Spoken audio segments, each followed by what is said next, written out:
Social media खोलिए Adani, TV खोलिए अदानी, अखबार खोलिए अदानी, पार्लियामेंट की बहस में भी अदानी, हर जगह अदानी अदानी। नमस्कार दोस्तों, आप देख रहे हैं हिस्ट्री अगेन। दोस्तों, सारी कहानी शुरू होती है एक हिंडनबर्ग रिसर्च से। तो हमने सोचा क्यों ना आज हम सरल भाषा में आपको ये बताते हैं कि हिंडनबर्ग के रिपोर्ट क्या है और इसे किसने बनाया। बात करेंगे हम उस शख्स के बारे में जिसके इस रिपोर्ट से अदानी के ऊपर संकटों का बादल फट गया। दोस्तों, 24 जनवरी 2023 ये वो तारीख है जिसने भारतीय उद्योगपति गौतम अदानी के लिए कई चीजें बदल दी। इसी तारीख को अमेरिका की फॉरेंसिक फाइनेंशियल कंपनी हिंडनबर्ग की रिपोर्ट सामने आई। इस रिपोर्ट में अदानी समूह पर भ्रष्टाचार के गंभीर आरोप लगाए गए। इस रिपोर्ट को अदानी समूह ने खारिज कर दिया है।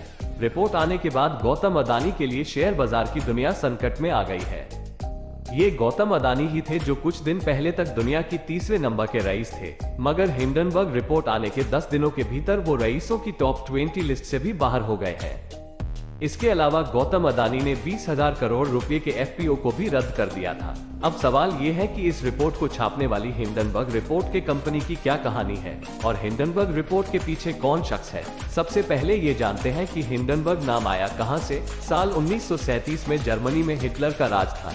इस दौर में एक स्पेसशिप था जिसका नाम था हिंडनबर्ग स्पेसशिप। अमेरिका के न्यूजर्सी में इस स्पेसशिप को जमीन से जो लोग देख रहे थे उन्हें तभी कुछ असामान्य सा दिखा। एक तेज धमाका हुआ और आसमान में दिख रहे हिंडनबर्ग स्पेसशिप में आग लग गई। लोगों की चीखने चिल्लाने की आवाजें सुनाई देने लगी। स्पेसशिप जमीन पर गिर गया। 30 सेकंड से कम वक्त में सब कुछ तबाह हो चुका था। वहां मौजूद लोगों को बचाने के लिए कुछ लोग आगे बढ़े, कुछ लोगों को बचाया जा सका और कुछ को बचाने के लिए काफी देर हो चुकी थी। जलते स्पेसशिप के धुएं ने आसमान को काला कर दिया था। अब जो बचा था वो स्पेसशिप के अवशेष मात्र थे। इस स्पेसशिप में 16 हाइड्रोजन गैस के गुब्बारे थे। माना जाता है कि हाइड्रोजन के गुब्बारों में पहले भी हादसे हुए थे। ऐसे में सबक लेते हुए इस हादसे से बचा जा सकता था। दोस्तों, गौतम अदानी पर रिपोर्ट लाने वाली रिसर्च कंपनी का नाम हिंडनबर्ग इसी हादसे से जोड़कर रखा गया है। कंपनी कहती है कि हिंडनबर्ग हादसे की तर्ज पर हम शेयर बाजार में हो रहे गोलमाल और गड़बड़ियों पर निगरानी रखते हैं।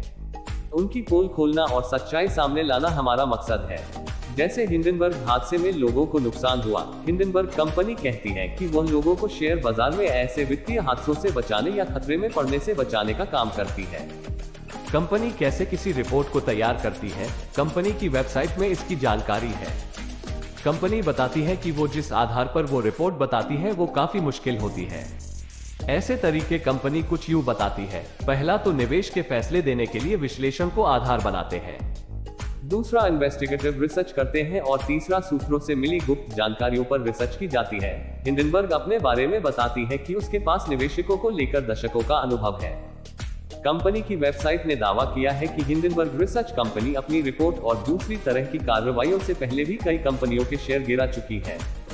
अदानी से पहले हिंडनबर्ग का नाम जिस बड़ी कंपनी के साथ जुड़ा था वो ट्रक कंपनी निकोला थी। जब यह मामला अदालत पहुंचा तब निकोला कंपनी के फाउंडर को दोषी पाया गया था। ब्लूमबर्ग के एक रिपोर्ट के मुताबिक हिंडनबर्ग साल 2020 के बाद से 30 कंपनियों के रिसर्च रिपोर्ट उजागर की है और रिपोर्ट रिलीज होने के अगले ही दिन उस कंपनी के शेयर औसतन 15% तक टूट गई। रिपोर्ट में बताया गया है कि अगले 6 महीने में इन कंपनियों के शेयरों में औसतन 26% से ज्यादा की गिरावट दर्ज की गई। हिंडनबर्ग किसी कंपनी की जांच इन मौकों पर करती है।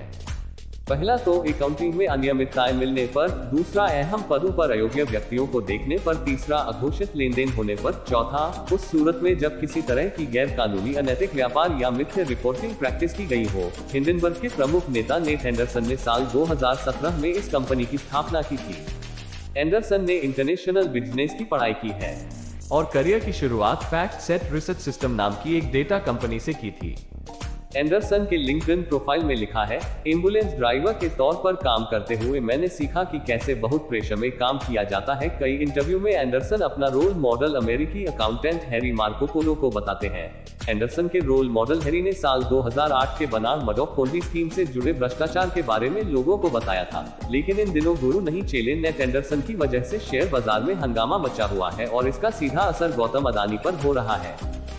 दोस्तों, आपको क्या लगता है, क्या कभी गौतम अदानी फिर से दुनिया के टॉप 3 रिचेस्ट पर्सन के लिस्ट में आ पाएंगे? कमेंट सेक्शन में जरूर लिखिएगा। ऐसे और भी इंफॉर्मेटिव वीडियोस के लिए हिस्ट्री अगेन को सब्सक्राइब करना मत भूलिएगा। दोस्तों, मिलते हैं एक और नए वीडियो के साथ। जय हिंद।